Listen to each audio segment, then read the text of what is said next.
I had first gone to India as a guest of the Indian government for a short story writers workshop.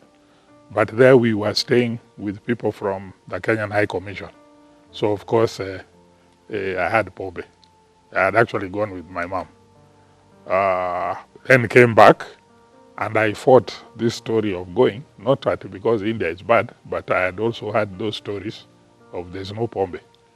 But finally, I was forced and I went. I was packed off.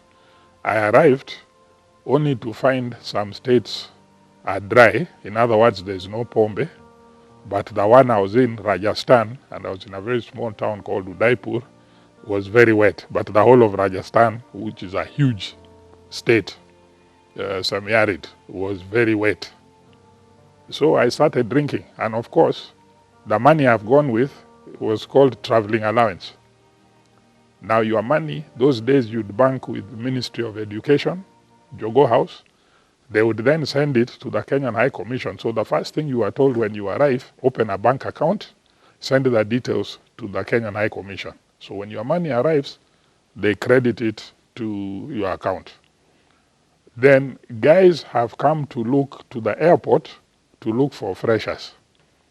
Two things, girls. And remember my story with girls, Badoni girls. The second thing, you have money. We are arriving in summer. There it's literally impossible to get a job, odd jobs, like other countries you see students are working, etc. Because the Indians themselves can't get jobs. So I ended up with some distant cousin. There were two girls, because you arrive in Bombay at that time, now Mumbai, before you take your connecting flight. So there were two girls, Kenyan girls I was with, who came. So guys came to collect one of the girls, their ethnic community came to pick her. So there was big vita throwing, because the girls have said they are staying where I'm staying until they organize themselves. They see what is what. I had a bit of the language, etc. from my previous trip. So these guys were throwing stones. Me from the airport, so we've met this welcoming committee. So I've asked them, is there a Pombe here? They have said, and I've bought Pombe in Bombay, which is in my bag. There's Pombe I bought in the aircraft, maximum were allowed and maximum amount of cigarettes. So this guy said yes. So we went, it's a wine shop. So we went, I bought a lot of Pombe, now we were drinking. So when these guys are throwing rocks and what and fighting, me I'm drinking, I'm wondering what's wrong with these guys. Me, I'm just happy there's Pombe. Now I'm on another continent, nobody to ask me where were you, blah, blah, blah. So I finished my traveling allowance. Of course, I was staying with these guys. These girls went, registered in a college, opened bank account, and so on and so forth, registered in a college, found where they were going to stay, moved. Me, I drank till my money was finished. Now I'm waiting for the money from Kenya. Money from Kenya came, I'm already a darling in so many of those wine shops, I even have an account. So the first bills I paid was the wine shops. Then the place of food. Then I told these guys, yeah, I just continue staying with you guys. I will register when my next money comes, so next year. So that was my first year in India. I ended up getting a motorcycle. I'm a biker from my high school days. My bike was red, painted with a skull and crossbone, named Lucifer, number 13. So I was looking for all the bad things. People say number 13 is unlucky. Lucifer, of course, Shaitan, and red, and skull and crossbone. So in my second year, I got a monkey. Now, they have an equivalent of changa. But in the different states where alcohol is allowed, it has a different color. So you don't carry changa of one state into another state. Or like here now we have counties. So the changa of the county where alcohol is allowed is a different color. They dyed some colors. So I'm drinking one of those daru, it's called daru dens. And some guy comes with a small baby monkey. I think it was a velvet monkey. So he was selling it. Me, I didn't have money. So I said, but I have jeans. And I don't know why Indians at that time really liked American jeans. So I said, I've got some jeans. Since they're used, I can give you like 2 or 3 pairs. So now I got a monkey. So when there used to be like football matches, Kenyans versus Nigerians or Africans versus foreigners or whatever, me, I was the resident witch doctor. I go around the pitch with my monkey, saying whatever I'm saying, blah, blah, blah, and I'm paid in Pombe. And I'm not in college. I sold my passport, drank that one. At some point, there's another guy I took to whatever his passport. Now, this guy used to fight. Big guy, because alcohol, drugs, they affect people differently. So this guy, he's high, fighting. So he brought, when he was arrested after fighting, there your passport is your ID. So he's asked, where's your passport? Instead of saying he doesn't have he brings them to my house. So the first thing I'm asked, where's your passport? And of course I don't have. So now we were arrested. So going to court, I don't know what we were misled to say. That would be released. So we pleaded something, I can't remember what it was exactly. Kumbe, we were accepting some guilt of some sort, so we were jailed. Now, not cell. And it took some months for the High Commission to get us out of jail. Then my third year, I'm sitting in my room waiting to go to some party, which I was paying half the Pombe. So now thoughts I don't know where these thoughts came, because I'm drinking a bottle of whiskey, because I'm saying already they're going to drink my Pombe there. So this one, I'm drinking myself. Remember that tolerance I talked about in Form 1? Now it is very high. So I am drinking, then the thought just entered my head. How I messed up in high school, etc. My brother, who is the third born, had already gone to the US before I went to India. The other brother has already gone. These people are doing 1 year. They are telling my dad, don't send fees. We are going to work during the holidays and pay our own fees. Here I am, my third year. I've not even stepped into a classroom. In fact, if you ask me right now to describe, there was a day some guys came, some Kenyans came. They said, Ebukam, we want to take you somewhere. So I asked them, where do you want to take me? They said, yeah, you just come. I said, no, tell me where you are taking me. They said, no, we want to take you to a college. Just to enter a classroom, you look inside how a classroom is. You even sit down. It might inspire you to register. So I told them, wacheni na ujinga. So if you ask me now to describe how an Indian classroom looks like, I have no idea. I never stepped into one. So I'm now sitting in my room looking, and then this thought just entered my head that I am useless. Why do I keep doing these things? I've tried to stop doing these things. Even my sister, the last born, has now gone abroad, the US. Here I am, third year. I have not stepped into class. I have done crazy things. Some were even involving the High Commission. It had to be resolved at, government to government level. So I concluded I am useless, and then I decided, let me kill myself. So my calculation was, some parents lose all their kids in an accident, whatever. Me, if I die, the useless child, they will remain with the 3 good kids. So 3 out of 4, my Hesabu was showing me is not a bad deal. So I went to the kitchen, I picked a knife, I started cutting myself, saying, Jinga, you'll die. Cutting myself all over the place, even here, whatever, cut myself down here. I was trying to cut a vein. So at the end of the day, it was too painful. So what I did, I went, how when you are sick, you get medicines. You start taking the medicine, you get better, you wachana with the medicines. So what happened, I went around the house picking all the medicines I swallowed with whiskey. So next thing, I was now remembering, I'm seeing my mom's face coming out of a cloud, fading. So what happened? What saved me? My friends were waiting. They said, let's go and check this guy. So they get to my place. They said they heard noises like somebody is strangling me. So they thought like thugs have entered. So they broke the door. They found me. I have, I'm convulsing. I've peed on myself. I'm foaming at the mouth. So they thought it's some kind of epileptic fit. So they got a tuk-tuk, took me to the hospital.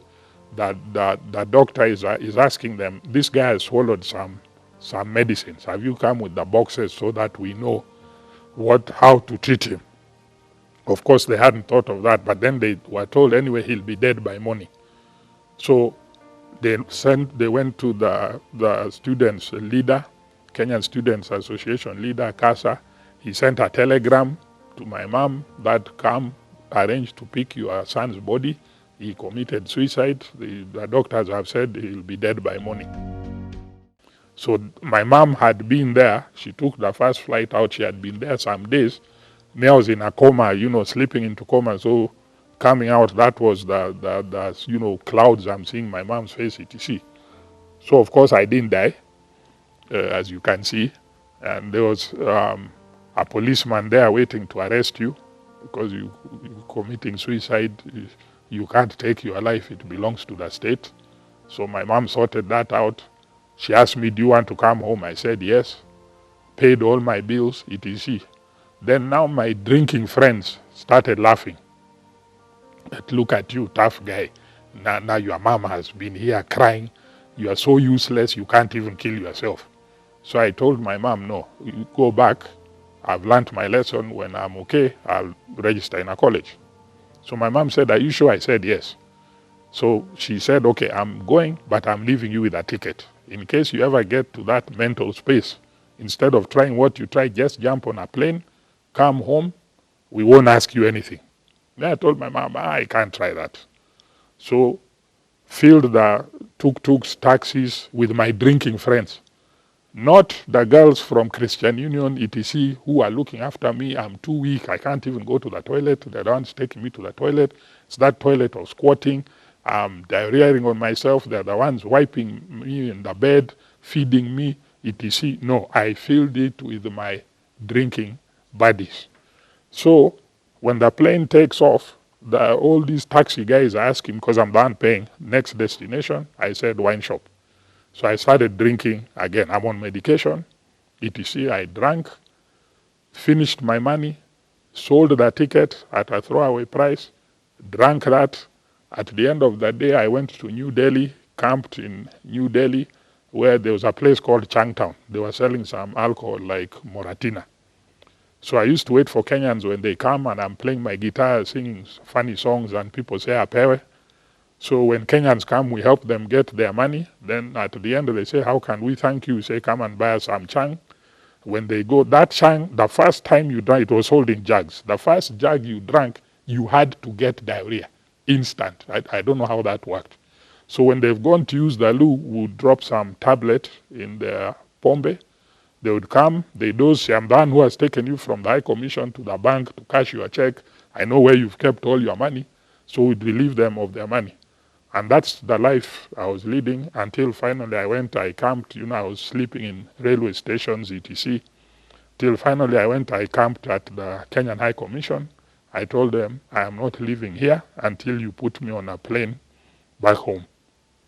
And that's how I got home after 4 years, with no degree, no passport, no luggage. In fact, they took me first to shave my dreads, buy me clothes, put me on a plane. This time somebody stayed there because I had been put on a plane before, then a Visanga.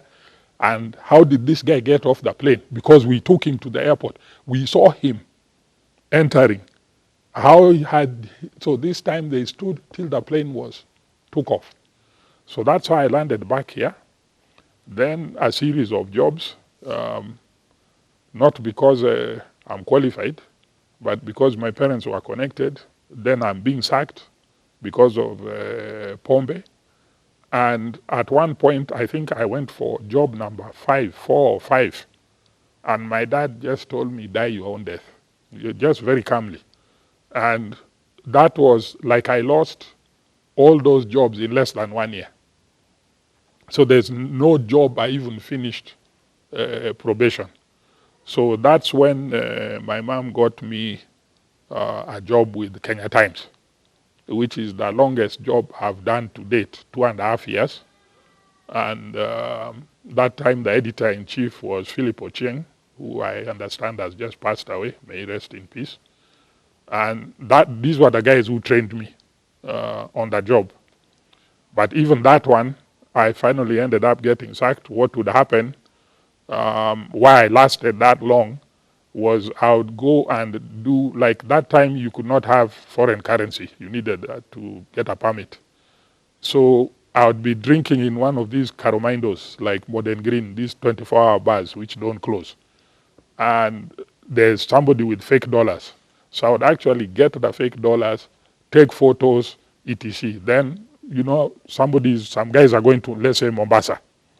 So they come, they book their tickets, they walk in there because the bus place is just nearby. So now they want to drink until evening. So they're saying, me, I'm there playing my guitar, singing funny songs. They're buying me pombe. So somebody says, I wish you were coming. So I said, yeah, me, I can come. But you don't have clothes. I say, Mombasa is hot. I'll buy T-shirts there. So they give me money. I go, I buy a ticket. So we land in Mombasa. At the end of the day, see them, they are there up to morning. The bus arrives sometime in, AMs. Them by 6, they go to do their stuff. Here I am now in Mombasa. I have no money. Somehow I will find again where those fake dollars are, do the story, come, keep it now in my drawer. So when I'm summoned periodically, the editor-in-chief wants to see you. So I rush into his office. So depending on the problem, the trouble I'm in, I will look for, if that is a big problem, then I look for a big story, like now the fake dollars. So I walk into the office, say, sorry, I was missing from action, but I was undercover, I was doing this too, so I would survive. But finally, he got rid of me. That was because people are complaining. Even my docket was put, because as media we work 10 days, then 4 days off. So with mine it was end of the month. When Ogot gets his pay, don't put him on the docket, because he comes usually after 4 or 5 days when he has finished his money, but then he will work even during his off days. So we're actually even getting more days from him. So other people are complaining. We do a small thing, we're getting a warning letter.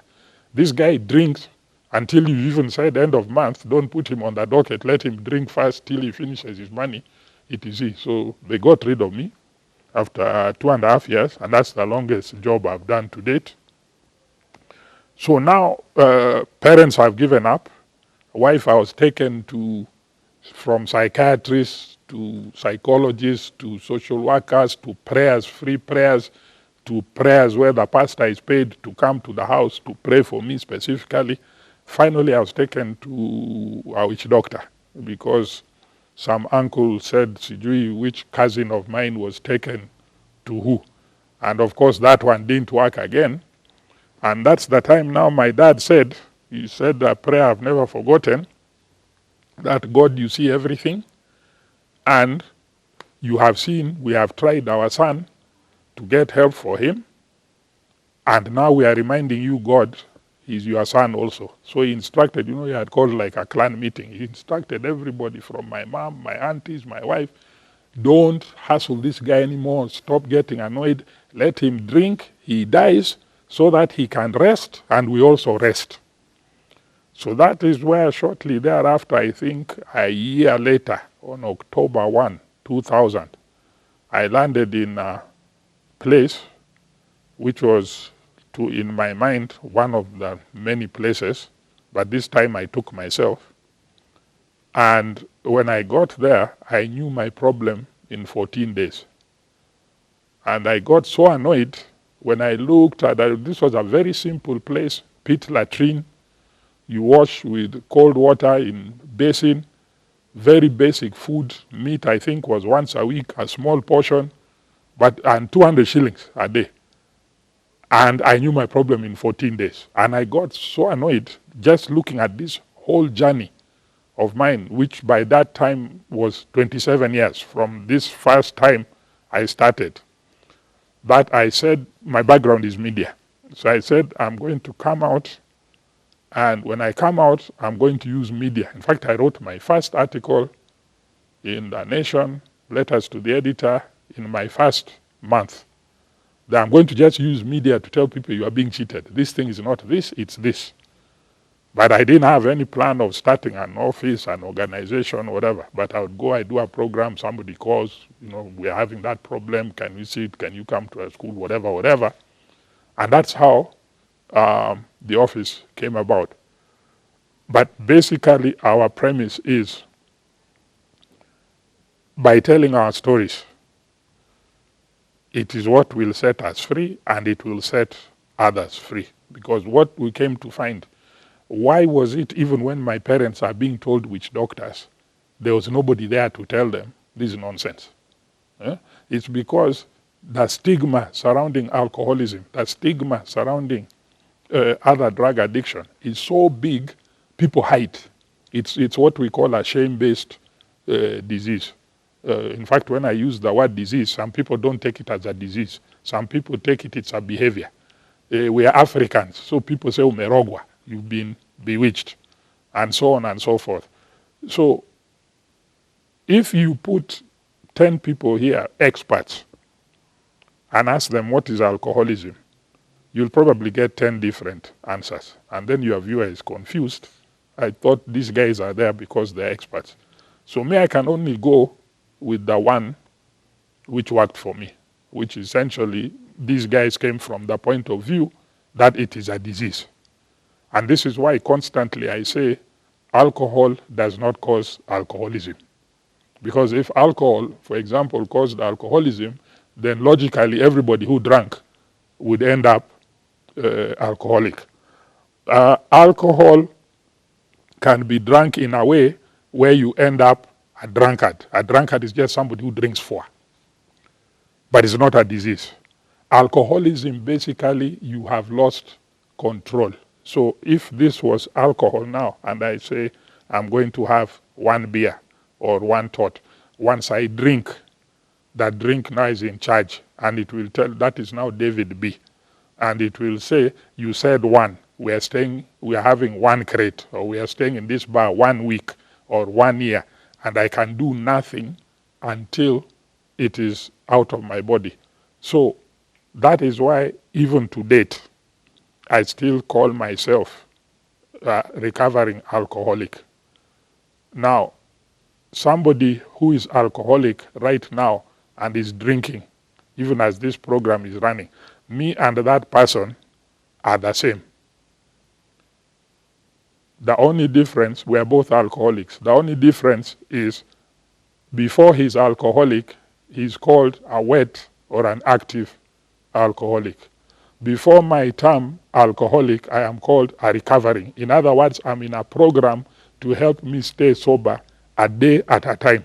I'm not cured. I am not an ex-alcoholic. I am not a recovered. Some people, when they have stayed 5-6 years, they say they are recovered. To me, I've broken my leg several times. I cannot walk. I cannot run. I cannot do what I would normally do. So I'm saying my leg is recovering. Then at some point when my leg is recovered, when I'm an ex-broken legged person, I am able to run and do everything I was doing before I broke my leg. Therefore, if I am an ex-alcoholic or a recovered alcoholic, it means I am able to drink the way I used to drink when I had control, which is not possible. And that is why we say once an alcoholic, always an alcoholic. Once an addict, always an addict. People take that to mean you can never get sober. No, it means you can never use in a controlled manner again. When you start with not drinking to social drinking, which means you are drinking without problems to yourself or others. You get to heavy drinking. You get to a stage of drunkenness, which is like, for example, you are drinking and driving, etc. You are drinking for, but you still have control. Then you reach the border, they sing for you to endelea ama tusiendelee, and you decide to endelea and you are deported. Deportation means you can never come back to the land of controlled drinking. So an alcoholic simply has to put in his mind, just like in my house right now, there's rat poison, there's cockroach poison, there's detergent, there's other poisons. I need to put alcohol in the same basket for me as I put poison. So can I drink rat poison? Yes. Can I drink detergent? Yes. Can I drink cockroach poison? Yes. Can I drink alcohol? Yes. Can I drink any of those safely? No. And it is that simple. So as I always say, wherever we go and talk, and now to the viewer, I'm just here for the one person who is going to listen. Many we will meet in the rehab because you didn't listen or you said, that's some old guy, it can't happen to me. Some, you will die. But your deaths will not be useless deaths because maybe your parents will open a rehab in your name and then you'll be like Jesus. You died so that others could live. So that is why we never say don't. We just tell our stories. What you do with that story is none of my business.